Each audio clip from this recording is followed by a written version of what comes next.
Assalamualaikum warahmatullahi wabarakatuh. Salam pramuka. Apa kabar kakak-kakak penegak sekalian? Hari ini kita mau bahas tentang kepenegakan, yaitu tentang Kepwanas. Tahu ya, Keputusan Partai Nasional nomor 176 tahun 2013. Sering dikatakan tentang BIN ya. Oke, kita mulai. Apa itu Keputusan Kepwanas tahun nomor 176 tahun 2013? Ya, tadi ya tentang format BIN. Apa itu format BIN? Yaitu pola dan mekanisme pembinaan pramuka penegak. Kita fokus ke penegak dulu ya. Ya, apa itu pola dan mekanisme pembinaan pramuka penegak? Apa maksudnya? Ya, maksudnya adalah digunakan sebagai pedoman dalam menyelenggarakan pembinaan bagi pramuka penegak dengan sistematis dan terarah.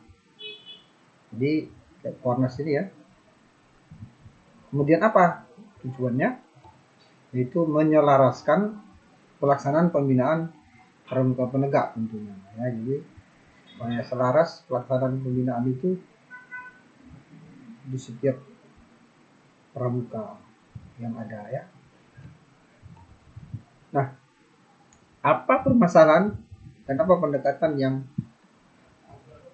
diadakan untuk pembinaan pramuka penegak itu? Kita masuk ke masalah dulu. Yang masalah dalam proses pembinaan bagi pramuka penegak yang kita jumpai, yaitu tentunya yang pertama bahwa pramuka penegak itu adalah transisi dari remaja ke dewasa. Jadi, dari seorang remaja dia beralih ke dewasa. Itu permasalahannya. Yang kedua, urbanisasi dan pengangguran. Urbanisasi saat ini meningkat, demikian juga pengangguran. Kemudian situasi ideologi politik, ekonomi, sosial, budaya, pertahanan dan keamanan nasional.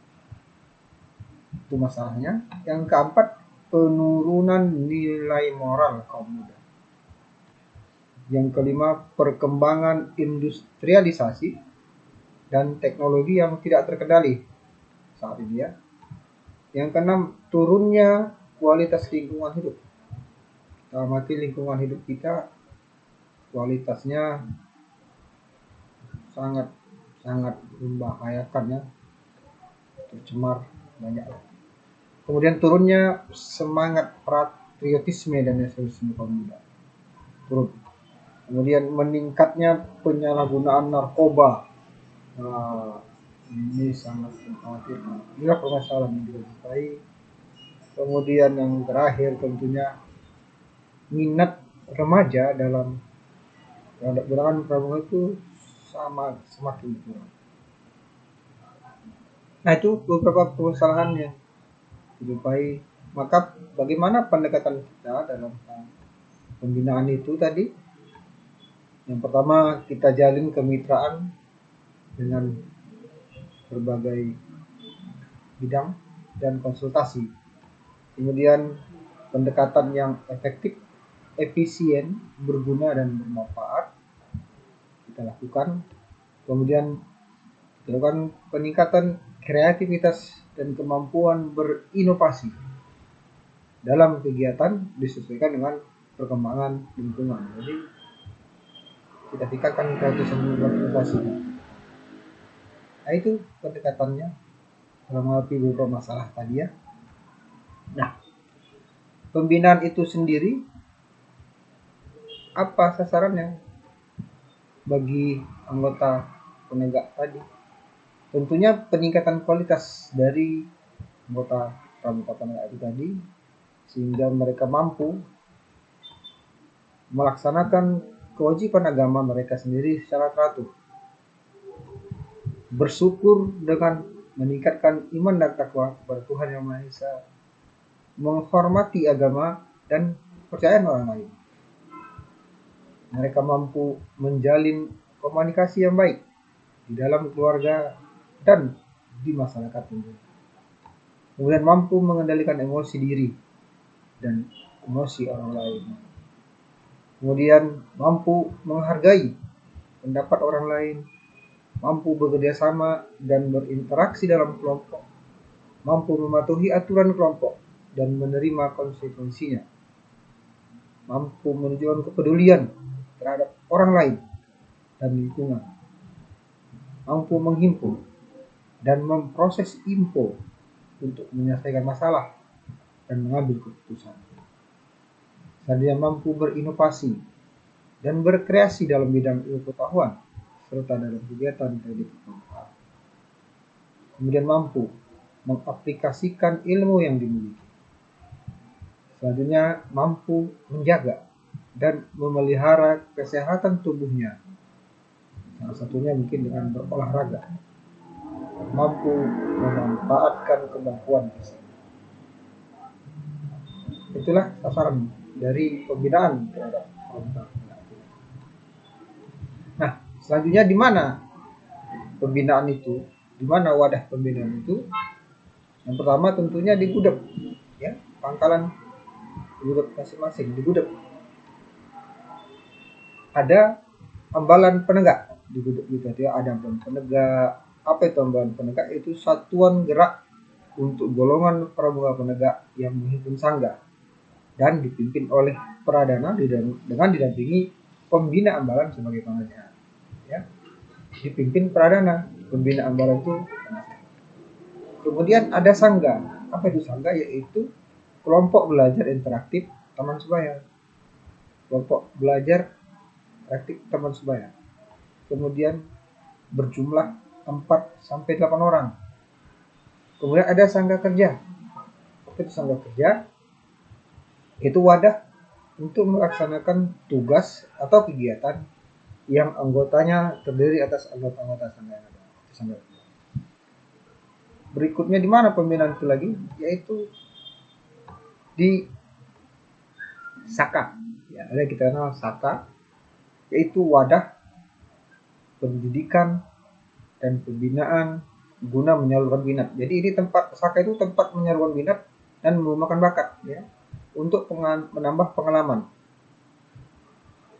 Kemudian memotivasi pelaksanaan kegiatan nyata dan produktif sehingga memberi bekal kehidupannya dalam melaksanakan pengabdian kepada masyarakat, bangsa dan negara. Yaitu di Saka, wadah. Tempat pembinaan itu ada salah satunya lagi di Saka, ya. Berikutnya di mana lagi? Di kuartir. Ya, di kuartir. Di kuartir itu tentunya untuk yang terendah itu ada di tingkat kecamatan, kuartir cabang, atau DKR namanya, tingkat ranting. Kuartir ranting. Nah, apa itu DKR? Itu wadah sebagai tempat pembinaan dan pengembangan kaderisasi kepemimpinan. Jadi tempat menempa diri mengkader kepemimpinan di tingkat kuartir. Ya.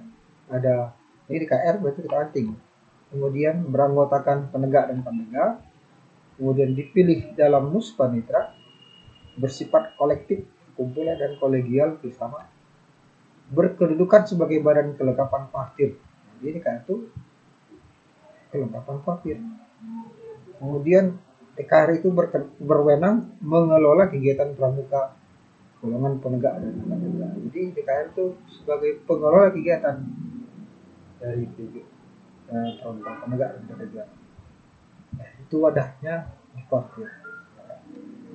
Nah, sebagai pelaksananya siapa pelaksana pembinaan itu tersebut?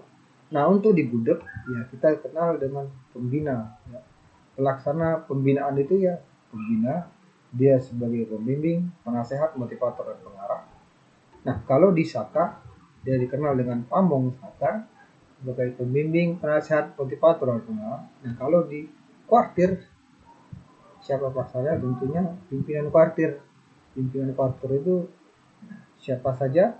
Nanti kita bahas, ya. Ada selanjutnya sebagai pembimbing, penasehat, narasumber, mendukung secara personal kegiatan dan motivator.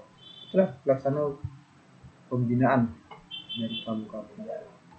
Oke. Nah, apa materi pembinaan itu bagi mereka?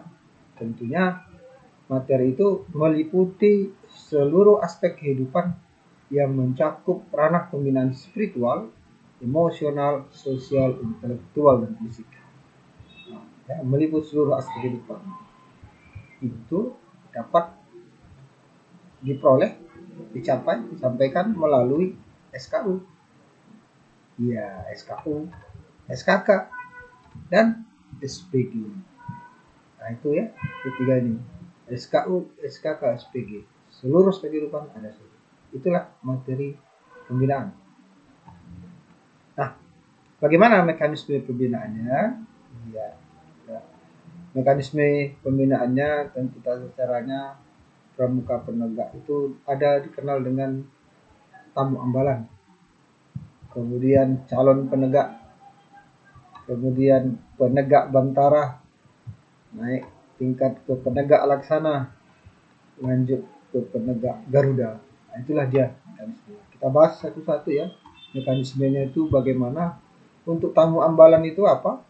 Yaitu pramuka penggalang yang pindah golongan. Jadi dia pramuka penggalang pindah golongan. Kenapa dia pindah golongan? Salah satunya tentunya karena usia, bukan karena udah tamat dia penggalangnya. Ya, ada ya. Lanjut, karena sudah itu seorang pemuda yang berusia 16 sampai 20 walaupun dia belum pernah menjadi anggota pramuka. Ya, kalau yang pertama tadi itu ya, pertama ini kan pramuka penggalang, dia pindah golongan, ini belum pernah pramuka dan dia sudah berusia 16 tahun ya. Dia menjadi masuk ke dalam golongan tamu ambalan di kepenegakan. Selanjutnya, seorang tamu ambalan wajib ikut latihan rutin pembalan. Diberi kesempatan menyesuaikan diri dengan adat pembalan. Itu ya.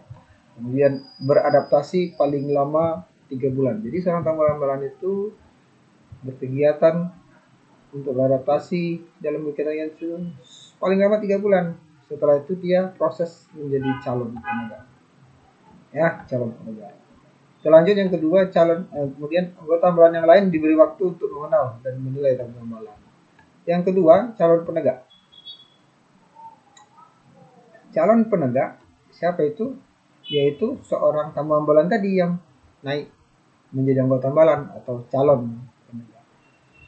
Ya, selanjutnya perpindahan itu diadakan dengan upacara sederhana dan dialog sederhana ya. Upacara sederhana, dialog, ada dialognya dan mengandung pendidikan. Kemudian lama seseorang menjadi calon penegak sedikitnya 6 bulan. Ya, 6 bulan. Namanya 6 bulan ya maksimal. Kemudian calon penegak menyadari hak dan kewajibannya apa saja. Itu seorang calon penegak tidak punya hak suara dalam musyawarah. Jadi ada musyawarah dia tidak punya hak suara. Kemudian dia hanya punya hak bicara dalam diskusi pertemuan musyawarah. Hak suara tadi hak pilih maksudnya ya. Kemudian dia berhak untuk ikut acara ambalan. Kemudian dia mempunyai kewajiban untuk menyelesaikan SKU tingkat penegak bantara. Dia bisa isi SKU. Ya. Kemudian wajib ikut menjaga dan mengembangkan nama baik ambalan. Setiap calon penegak itu tadi didampingi oleh 2 penegak bantara atau laksana. Ya. Jadi dampingi, ada pendamping kiri, ada pendamping kanan. Pendamping kiri itu tentang moral, pendamping kanan tentang moral, pendamping kiri tentang keterampilan. Oke, lanjut ke tingkatan berikutnya yaitu penegak bantara. Apa itu penegak bantara? Yaitu calon penegak tadi yang sudah memenuhi SKU penegak bantara dan mentaati adat ambalan. Pindah dari golongan penegak ke penegak bantara dilaksanakan dengan upacara pelatihan, mengucap Trisatya. Kemudian dia berhak memakai tanda pengenal untuk penegak bantara. Selama menjadi penegak bantara diberi kesempatan latihan, membaktikan diri pada masyarakat dan membentuk kepribadian yang kuat melalui SKU tadi ya. seorang penegak Bantara tetap lanjut latihan dan mengikuti kegiatan lainnya. Untuk apa? Menyelesaikan SKU penegak laksana, menempuh SKK, mengembangkan bakat dan minat dalam SAKA. Setelah dia penegak Bantara, dia berkesempatan untuk ikut dalam SAKA. Dia punya minat, punya bakat, silakan pilih. Berperan serta dalam memberi bantuan kepada partir sesuai kemampuan dan kesempatan. Kita lanjut ke penegak laksana. Apa itu penegak laksana? Yaitu seorang penegak Bantara yang mempunyai SKU penegak laksana dan mentaati adat agama. Pindah dari penegak Bantara ke penegak laksana dilaksanakan dengan upacara penaikan tingkat, kemudian mengucap ulang Sri Satya, berhak memakai tanda pengenal untuk penegak laksana. Kemudian selama menjadi penegak laksana diberi kewajiban memimpin kegiatan bakti untuk gerakan pramuka di masyarakat. Seorang penegak laksana tetap melanjutkan latihan dan kegiatan lainnya, menyelesaikan SKU penegak laksana, menempuh SKK, mengembangkan bakat dan minat dalam SKK, berperan serta dalam memberi bantuan kepada kuartir sesuai kemampuan dan keterampilan. Ya, penegak laksana. Kita lanjut. Penegak Garuda. Penegak Garuda ya, tingkatan akhir untuk penegakan. Siapa itu? Apa itu penegak Garuda? Iya. Penegak Garuda itu adalah seorang penegak laksana yang selesai syarat pramuka Garuda golongan taat adat ambalan dan menjadi teladan bagi anggota lain. Itulah secara ringkas ya. Nah, apa syarat menjadi atau sampai kepada penegak Garuda? Dia menjadi contoh. Dia paham Undang-Undang Dasar 1945, Undang-Undang Gerakan Pramuka, ADART Gerakan Pramuka. Dia selesai SKU penegak laksana, memiliki TKK minimal 10 macam, 5 TKK wajib dan 5 TKK pilihan, minimal 3 TKK utama, 5 TKK media, minimal 3 kali pertemuan pramuka penegak di tingkat ranting, cabang, daerah, dan nasional. Itu sudah dapat menggunakan komputer, bisa berbahasa internasional minimal 1 bahasa, tergabung dalam satu SAKA, dapat menyelenggarakan suatu proyek produktif, bisa perorangan bersama di Gudeg atau SAKA, mampu di bidang seni budaya, olahraga dan pengetahuan. Itu pramuka Garuda tadi dapat melaksanakan kegiatan pembangunan di lingkungan, baik itu perencanaan, pelaksanaan dan penilaian. Kemudian aktif sebagai asisten pembantu atau pembantu pembina di gugus setempat. Oke. Nah, apa kewajiban dari seorang pramuka Garuda? Tentunya menjaga nama pribadinya. Bukan hal yang hebat, tapi ya kita jaga nama diri masing-masing dan tetap meningkatkan kemampuan, memotivasi, membantu dan menggiatkan teman-teman sesama pramuka untuk memenuhi syarat-syarat pramuka Garuda. Oke, kita lanjut. Inilah pola mekanisme pembinaan pramuka. Perhatikan gambar ya, peta perjalanan pramuka penegak dari awal sini ya. Ini tamu ambalan tadi sudah digambar ya. Ada penggalang remaja usia 16 tahun ya, 16 tahun. Kemudian proses kecalon penegak sekitar 1-3 bulan ya, pengukuhan calon penegak, ada pendamping dan kanan. Nanti setelah ada jadi calon penegak, setelah calon penegak dia ke Bantara, dia ada uji SKU. Setelah dia di Bantara, dia boleh menjadi anggota SAKA ya. Kemudian proses pelaksana uji SKU dan uji SKK. Setelah selesai laksananya, dia berhak untuk mengikuti Pamuka Garuda dan seterusnya. Setelah dia mencapai usia 2 tahun, bisa ke masyarakat, bisa ke anggota, bisa membantu pembina. Oke, itu perjalanan pembinaan pramuka. Oke, kita cerita tentang organisasinya. Ambalan penegak itu ada 12 sampai 13 orang pramuka penegak, 3 sampai 4 sangga ya, yang masuk dalam ambalan penegak. Nama dan lambang sesuai aspirasi, mengandung kiasan dasar. Setiap sangga terdapat 4 atau 8 orang. Nama sangga pilihan bisa perintis, bisa pencoba, pendobrak, penegas, dan pelaksana. Kemudian Dewan Ambalan Penegak. Ada Dewan Ambalan Penegak itu pengurusannya, yang pertama ada ketua, ada sekretaris, ada bendahara, ada pemangku adat, ada beberapa anggota. Siapa itu ketua? Dikenal dengan istilah pradana, sekretaris kenal dengan karani, bendahara kenal sebagai pengatur keuangan. Ya, tugasnya harta benda milik ambalan, mengatur keuangan harta benda milik ambalan. Pemangku adat itu tugasnya memimpin upacara adat ambalan. Sekretarisnya adalah dialah sebagai pemuda kode etik ambalan. Selanjutnya tugas Dewan Ambalan. Apa itu tugas Dewan Ambalan? Yang pertama, merancang dan melaksanakan program. Yang kedua, melakukan evaluasi pelaksanaan kegiatan. Yang ketiga, melakukan pelaporan dan pertanggungjawaban keuangan kepada pembina. Keempat, melakukan perekrutan anggota baru.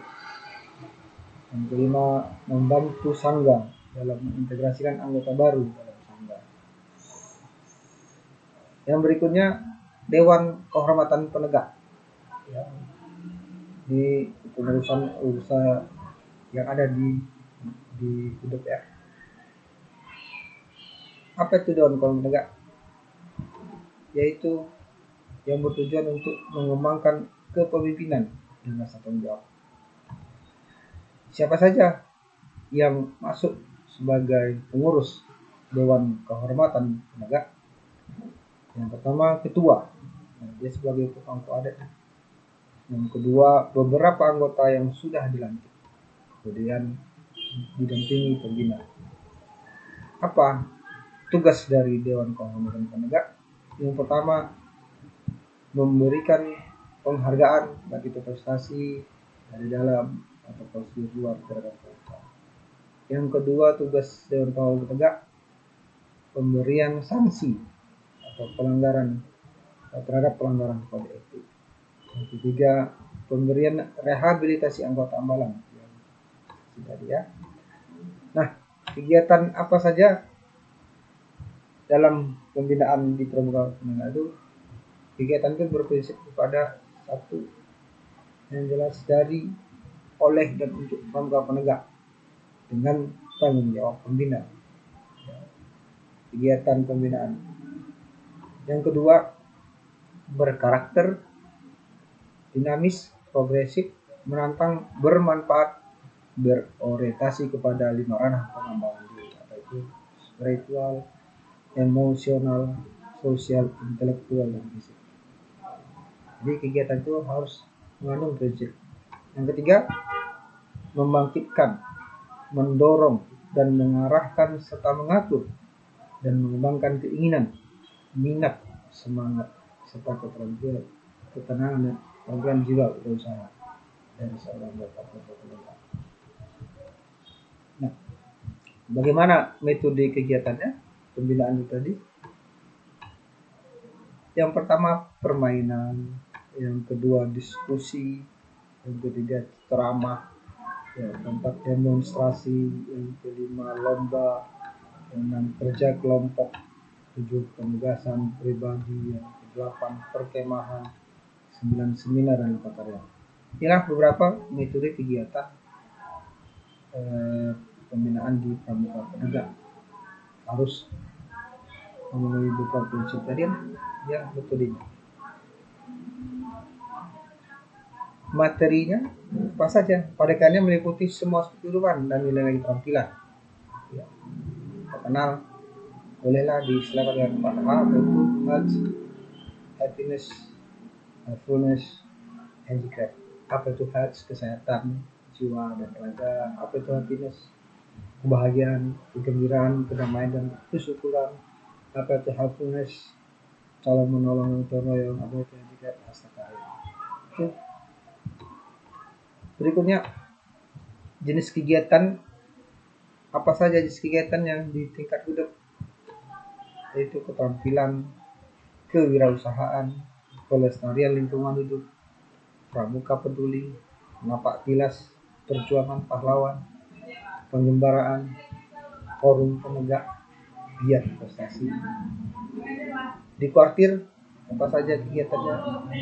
Yang pertama LPK, pelatihan kepemimpinan. Yang kedua kursus instruktur. Yang ketiga KPDK. Yang keempat PBN. Yang kelima Raimuna. Yang keenam perkemahan wirakarya. Yang ketujuh Muspanitra. 8 sidang paripurna. 9 pelatihan tanggap bencana. Pelatihan pimpinan satuan, jota joti, pelatihan SAR. Untuk partir kegiatan, beberapa jenis kegiatan yang bisa diikuti oleh seorang pramuka penegak. Bagaimana untuk kegiatannya? Ada yang kegiatan latihan rutin mingguan, yaitu upacara pembukaan, permainan ringan, penanaman nilai dan keterampilan, materi SKU, SKK, SPG, acara penutupan yang sifatnya bulanan, 2 bulanan, 3 bulanan, atau untuk kesepakatan saja. Itu contohnya bakti masyarakat, kegiatan menyenangkan dan menantang seperti hiking, rowing, climbing, swimming, pioneering, first aid, camping, dan lain-lain. Inilah beberapa contoh bentuk kegiatan yang bisa diikuti oleh seorang pemuda. Berikutnya kegiatan latihan gabungan rutin ya. Ada latihan bersama dengan hidup lain, kegiatan satuan karya pramuka, tempat penegak memakan minat dan bakat, kegiatan partisipasi, keikutsertaan dalam kegiatan yang diselenggarakan pemerintah atau non pemerintah, baik dalam dan di luar negeri. Itulah yang bisa saya sampaikan mengupas daripada Kepfornas nomor 176 tahun 2017. Sekian saja, terima kasih. Salam Pramuka. Assalamualaikum warahmatullahi wabarakatuh.